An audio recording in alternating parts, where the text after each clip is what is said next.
jettan leenca kennu leenca sarpiraayizii godhu na barreessa leenca hoyyamu maallaqa hoyya giiftii hoyyamu badii hoyya dafaa na barreessa maallaqa galchuufi moo leenca galti kennu maallaqa hoyya gatii leencichaa maallaqa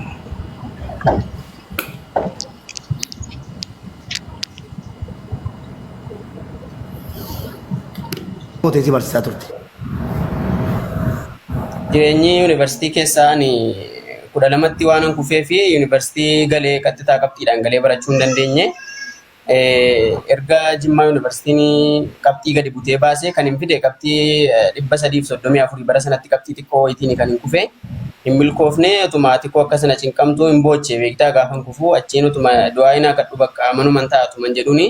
Qabxii 330 immoo Jimmaa yuunivarsiitiin akka halkan kaffaltee guyyaa utuu hin taane halkan kaffaltiidhaan akka baratamu fiildiidhuma bareedaa beeksisa baasee achumaan hin dhaqee galmaa'ee akkan baradhu ta'ee carraa digirii akkan argadhu ta'ee malee gibbii keessatti hin baranne guyyaa qansiraa hojjetaati kan halkan dhaqee barataa ture jechuudha.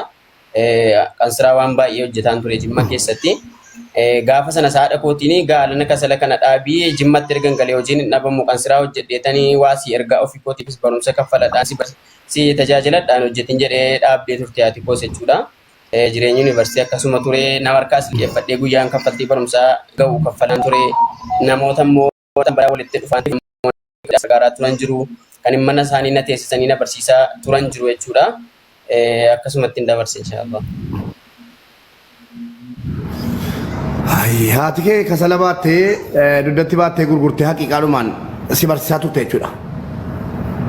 Bala haqiiqaa isa kan miila duwwaa deemtee namni safara keenya namni qorqorroo hin qabne nu malee hin jiru barsaatii sanatti wanti natti dhagahamee jennaan ani haala siin kasala sana baattu hangaafa yuunivarsiitii galee yuunivarsiitii eebbifameetiin hojii kana sirraa jijjiiraa abshir jedhaaniin ture beektaa jajjabeessaaniin ture.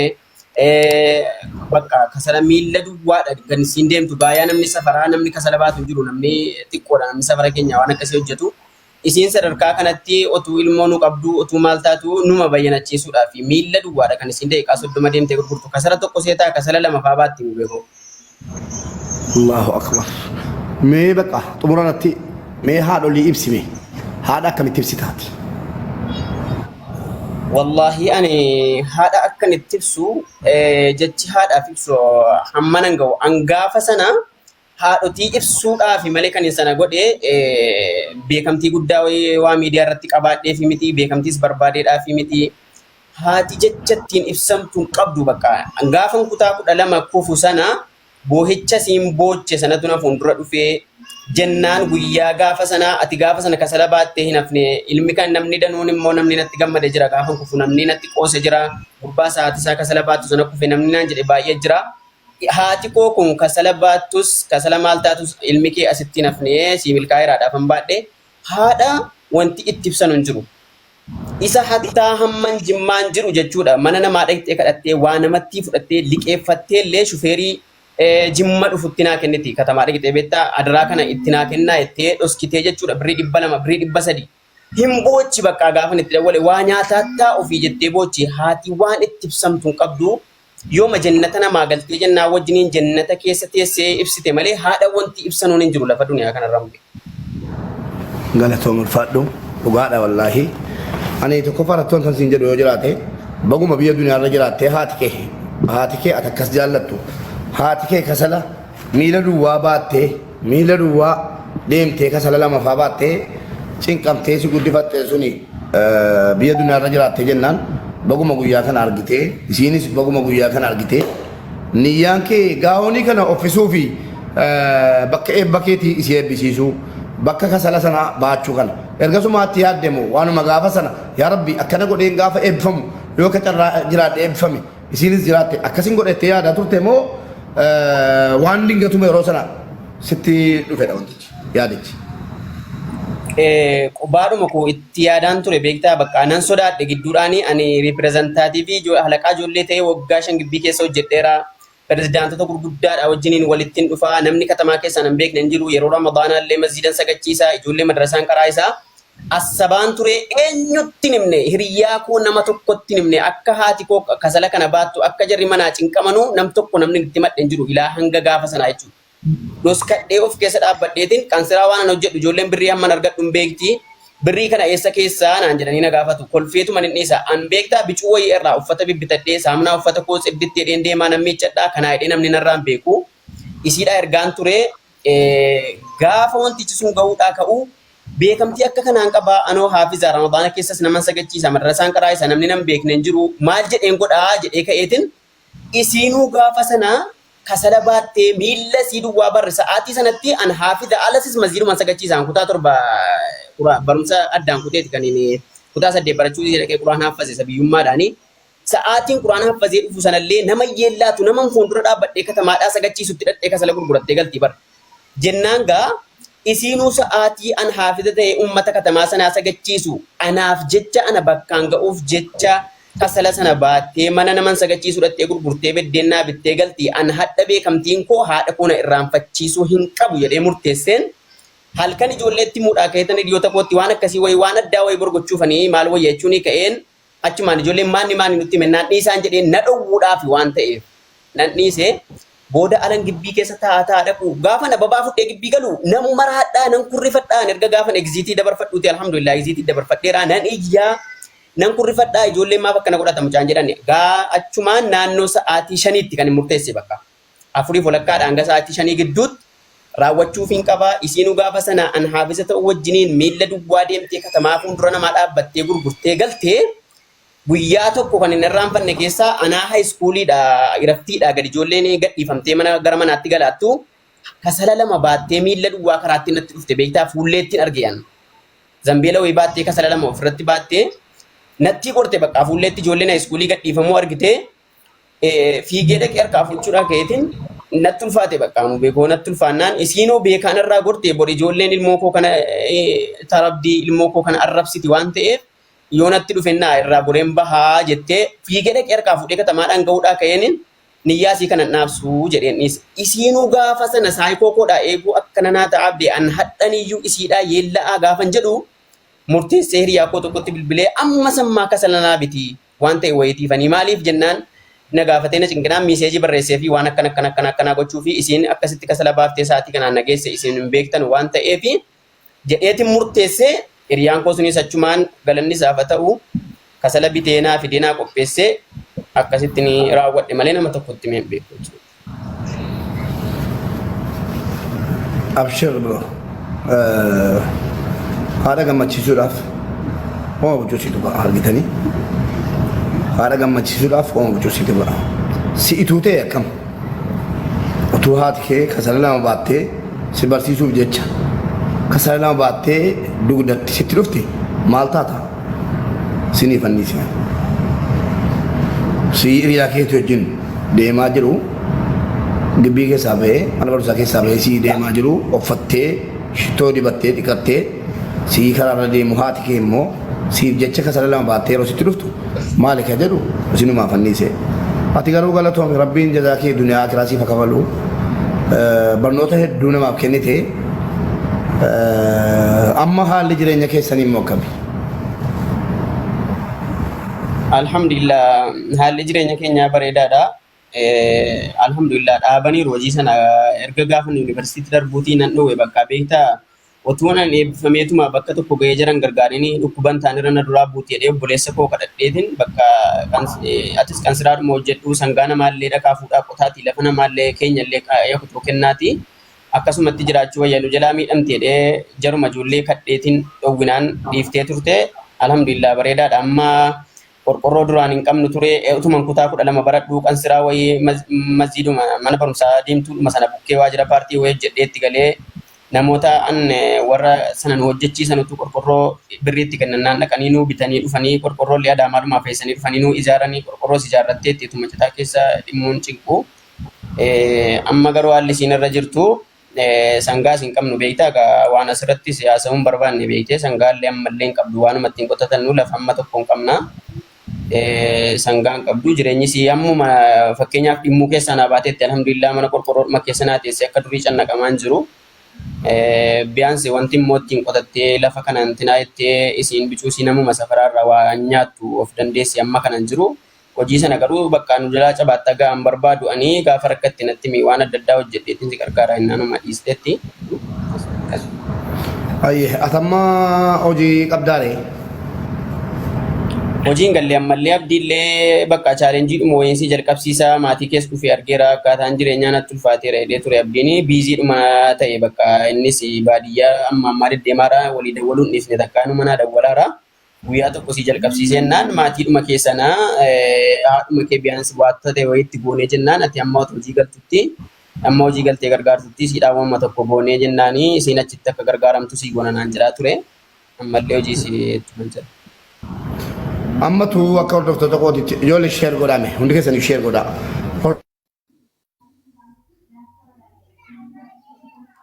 Hordoftoonni kootu maal sii godhanii feeta maal nurra akka hordoftoota kootitti maaltu si rakkisaa jira amma haati kee jirti si Amma biraan deessuu jirtu dandeessaa? boori malee amma aanarra jirti anjimmaan hin jira beektaa? Okay, mee amma maalitu sii godhe obbolaa keetiin? Sigalee nu obbolaa keeti baay'ee sirraa gammanne rabbiillee sirraa haa gammadu nama sababa kanaa jannata argatu rabbi si haa taasisu waan isin jedhu qabu akka waan haadha kooti gooteeti haati kee haadha keenya haadha keeti maal akkasii goonu feetame maaltu si rakkisaa jira maaltu si rakkisaa jira kana nama rakkinan dhabu maalitu naa godhani jetta hordoftoonni mubaarak. Amma siin otuu dhuftee akkanatti si argise raayyaa si gadheessara yaa immaa eekoo gaafa sana namni baay'een ilmi kee kun si fokkisiisee bakkeetti si baaseedhanii itti himnaan wallaahi waan isiin gaafa sana jette haadha jabduu ta'uusii kan hin bareeni inni koona fokkisiisuu miti waan ani yeroo sana baataa ture hadhanaa yaadatee ati sana keessaa baatee kanaan nageessi jedhee naa yaadachuun isaa qofti nagaa jettee deebisiin nama wayitti deebifte qofti nagaa anaaf haadha kootii fi deebii sana deebiftee fi beektaa. Sammuudhuma isaa keessa naa jiraatee waan an dura hojjedheessa asiin gahadhe kana naa yaadachuun isaa qofti nagaa na fokkisiisen jedhu jennaan gaafa ustaaz raayyaa abbaa machaa galanni isaanii jannataa ta'u gaafa isaan gadhiisanu yaa ammaa heekoo raayyaa kunoo si gadhiiseera hojii sana si jaallateera ati jabduu kanaati jedhee si gadhiiseeraan jedheen hin booche bakka hin boochee waan taatu dhabdee raayyaan baay'ee jaallattii arguu barbaaddi hin booche bakka isuma na gadhiisee irraan natti agarsiise naan fuudheetti agarsiisee maal jedhee jechuudha gaafa sana. Anammoo wanti hordoftoota keetti madhee ofiin tinaa jedhu wallaahi an duris asis gaadheeraa asiin nagaatteetti haadhuma koo yoo waan danda'anuun eddeetti naafa godhanu biyaansi sangaadhuma sana bitattee lafa naafa qotattu waa tokko wanta biraan barbaadu an ofii kootii wanta tokko barbaadu beekoo beekamtii wayis barbaadeen goone wanti tokko namaaf gala akka waan an ibsuu barbaade namni baay'eenis immoo namni ofii of amachiisuuf maal namni naan jedhin jiru hanga yoonaa isiidhuma eddeetti naa godhanii biyaansi sangaadhuma wayiitti naa bitanii waanuma isin achitti jiraattu naa goonaaniif an bakkam fedhe dhaqee jiraachuu danda'a an gammachuu si arguun barbaada otuu isin na jalaa duutee dhabamteeyyuu yoowwana gubaan koona keessaa dhumu waan ta'eef bagammoo otuu lubbuun isii jiru rabbi kanaan nagee isiinis argite ammas immoo amman bakkuma tokko hojii galee fi amman isii tajaajiladhutti amman karaarra jiru kanatti isii dhumti otuu bootaatti naa godhamtee wama tokko tokko otuu naa bitatti naa gammaddee jechuudhumaan barbaadu. Ayyee inshallah deeggarsa sii goona ammuma wanni siin hawwitu ni jira wanni haati kee waan akkasii ila utuu nan dhossin akka obboleessaatti waan akkasii jettee wanti siin hawwitu wayii ni jira wanta beektu qalbii kee keessaa.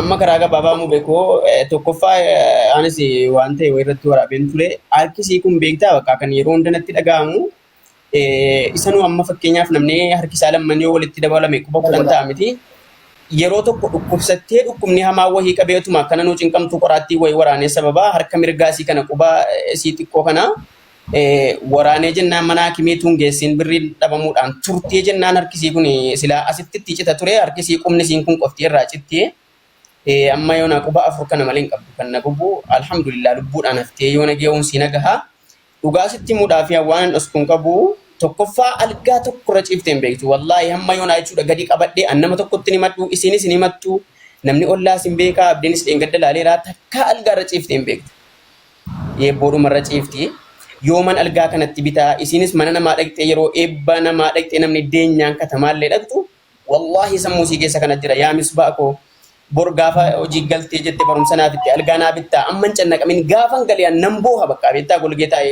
maakoo ammallee algaa gaarii irra ciifne sii fixaan jira barumsa algaa irra ciiftan jedhaa tokkoffaa algaa sanallee hin qabdu ammoo beekoo kanuma algaan qabdu qotaarii illee ati hawwiyaati haadha keetii qabduu fi hawwiyaati haadha keetii qabduu fi waan ati gochuu fi barbaaddu keessaa tokko algaa irra takkaa ciiftee beektu haati kee algaa bituu fi barbaaddaa jechuudha humna dhabde malee algaan birrii meeqa atee moo laaltetta algaan birrii meeqa akka ta'e algaa haadha keetii hawwitu atee qabdee birrii meeqa ta'e yaaltetta naannoo kuma 22tiin hin ba'a jedhee gurbaa wayii dhiyoo tokko tun gaafa eebbifamuudha ka'u birriillee walitti qabadhee naan kaffaltii barumsaa as yookaan gaafannaan hin kaffalee beektaa nama tokkotti immoo fiigootiif han bitaa fi tuusiin hin beekiniin dhaqee bitee irraan baaseedhaan ture naannoo kuma 22 sadiitiin naan jedhe firaashii isaa gaafate firaashiin isaa kuma 17 waan akkasii ta'u nisu ilmaamu firaashii isaa 22 meeqa soddomii sagali ta'uun diduna soddomii sagali tiraasiitti dabaltee ansoolaatti dabaltee yoo danda'ame hadhadhattee bittee fi anatu guutuu kana sii danda'a hojii akkaawuntii natti kennamuma amma dabarsee namuma sii galcha hawwiyyatti haadha keetii hawwituu fi waan ati kee hawwitu sana akkuma haadha kootiiti fide akkaawuntii natti himi ammuma himu soddomii tokko kuma tokko soddomii lama kuma tokko soddomii tokko duwwaa 8 duwwaa 8 shantamii 6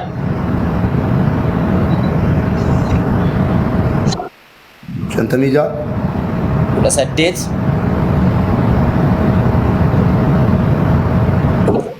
18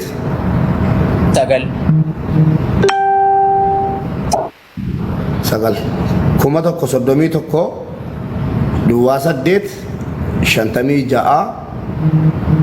18 sagal birrii kuma soddomii sagalitti sabne kaane deemee bitee viidiyoo godhee nu ergeennaan isin immoo laaltanii intinaattu amma hundi keessan koppiliin godhaa keessa gadi galeetan mee akkaawuntii irraa waan hin qabu laalee amma irraa dabarsaa fi neegaa koppiliin godhaa.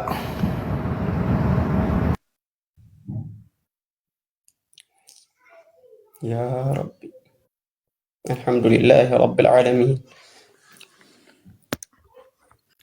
أن جتشان التين سنقلت يفتن قبو والفاتن بيكو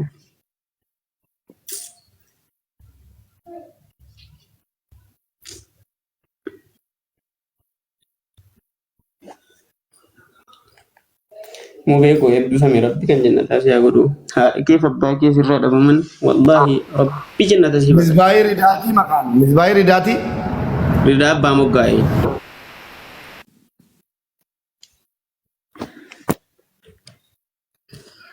هذا فبا مقاي ربي كان جنة تاسي أقولو هذا فباكي بسم الله الرحمن الرحيم ربي كان جنة تاسي فتايس الحمد لله الصلاة والسلام على رسول الله صلى الله عليه وسلم يا ربي كان جنة أقولي sillee addunyaa kana irratti jiru haara galfees jiraachisee umurii kee dheeressee abbaa miskiinaa kana caala robbisi haa taasisu.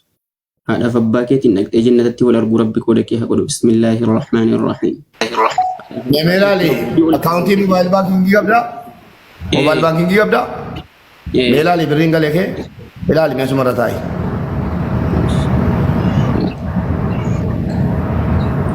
Sheer godhaa ijoollee sheer godhaatii namni deeggarsa godhuuf. والله قرانا نياتي كي ستونا اني هاتي ساكا سلباتي تلفتو قرانا ما نياتي قبات دي في ميتي قرو هوي اني قبو كان قوتو فين دركما الى لمن دفت سين مولا لا كنوتي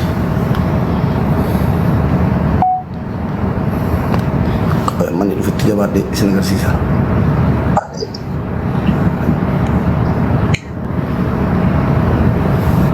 Misbaa. Wayyee. Birrii meeqa gale? 50,000. Eeyyee wallaahi sitti bucata. Maal qabatuun qabaadhee? Sangaa teettus maalis tursii bitee maal qaba nan dhabe birrii 50,000 sii dabarseera wallahi soore isaa miti hin qabu kunootila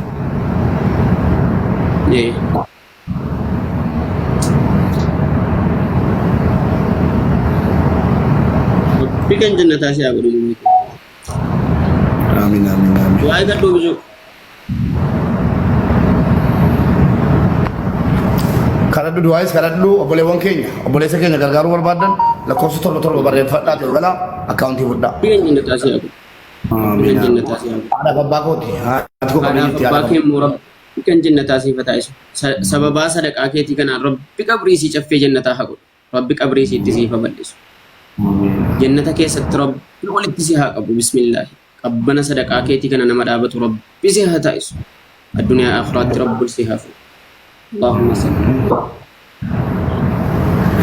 wallahi isiidhaa bitee gaafa naqee jennaan du'aa isii kadhatte hinuma milkooftamu be inshaallahu ta'ala inshallah hundi keessaniyyuu waan qabnuun deeggarree sangaa himataa ture dhugaadha namni baratee maal jedhee liqeeffatee barachuun waa hedduu gaafata waa hedduu intanaadhe kanaafuu warri deeggaruu barbaadan lakkoofsa torba barreeffadhaa warra torba barreeffatu walgalchaati waan qabnuun bira hadhaabannu haadha isaati sangaadhuma lammanni mataaru kana binnee fi ajennu rabbii sodaadhaa waadaan taane dhuftanii namni na arguudha namni na jajuudha olin galina rabbii sodaadhaa warri deeggaruudha humna qabdan qofti humna qabaannee miti maame kamaalla kanarraa qabaa garuu rakkina ni keessa jiru kanati hawwiinni haadha isaatii hawwe kanati intanaadhe amma ol galchaa ijoollee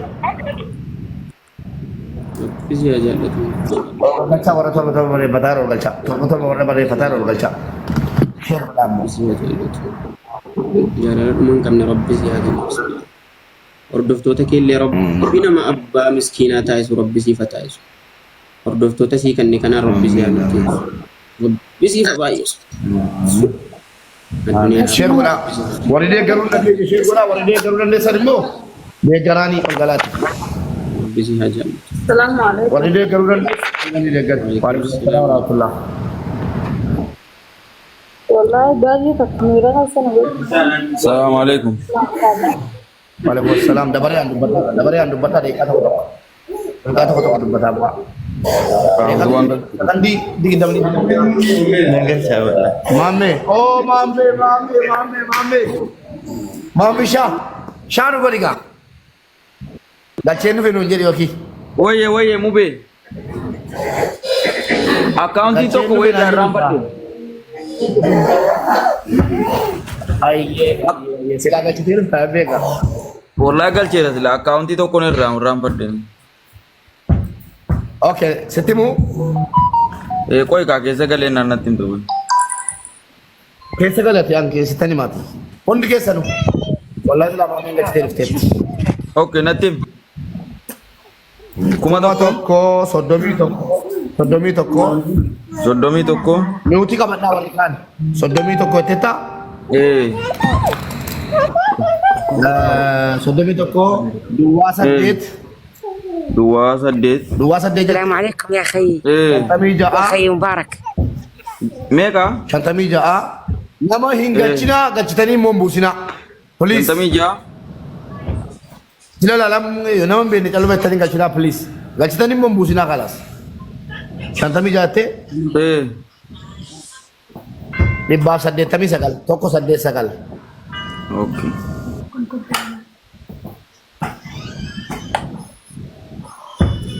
La mu Bilal kuma tokko soddomii tokko duwwaa saddeet. Shantamii ja'a. Shantamii ja'a. Tokko saddeet sagal. Tokko. Okay. Maqaa si baaseera. Maqaan si baaseera. Misbaa'u Ridaa Baamoggaa. Ridaa Baamoggaa. Ayyeeshi. Achirratti ishee ayee. Risiitii sitti argamu. Risiitii irratti barbaadde afaan nutti bira koo qabu. Absheer. Rida. Ilaali meerre gali Rida. Ishi nallala. Irra gali. Ilaali nutti. Mu Bilal ati mula. Dhagahuun barbaada waan maameen galcha. Yoo bucate dabal hin jiraan. Yalla guys nama galchaa dubbadhaa ka warri galtan immoo. Let's go warri galtan dubbadhaa. Mube umadi daman ta'umma. Amdaa dubbadhu. Masha Allah tabarakallah jiraadhu maammee koo. Haadha keellee rabbu muriyaa dheeressu habiibii koo wallahi kana caalaa rabbiin jiru gaarii dabarsee isaan gammachiisu. Amiin. Muhammad Rashad Abdullah. Kuma didamee maammee jedhama saahiba kiyya Dubaay hin jiraata rabbi irraa jaallatu abbaa miskiinaati. Ijoollee xiqqoo wayiiti garuu nama fiigatee jiraatudha du'aayii kadhuu fi haadha keellee du'aayii kadhachiisi. Ishii hundaafuu du'aayii kadhachiifta. Inshallah. Atoo tamda. Dubbadhu kadhaa. Eegalee gammachiiseen du'aa isinii gochisiisan. Deetti kana. Hamdaa dubbadhu. Hayyee. Hamdaa dubbadhu. Ani beekni Itoophiyaan jiraadha. Okay. Ilbirriidhaan barbaadu bilbila isaa akkanaafani. Akkaan waan xiqqaatu beekte jechuudha. Profaayilii isaa gattu qiitii dhaggeeffadhu. Profaayilii isaa jala bilbilli isaa jira bilbilli fishii profaayilii isaa jala fudhu. Yalla. Ayyee of beekii dubbadhati immoo. Daddafaa kan nama galchaa nama torba barreeffataa jiru galchaa. Dubbadhu of beekii. Of beekii. Miutii irratti dubbadhu.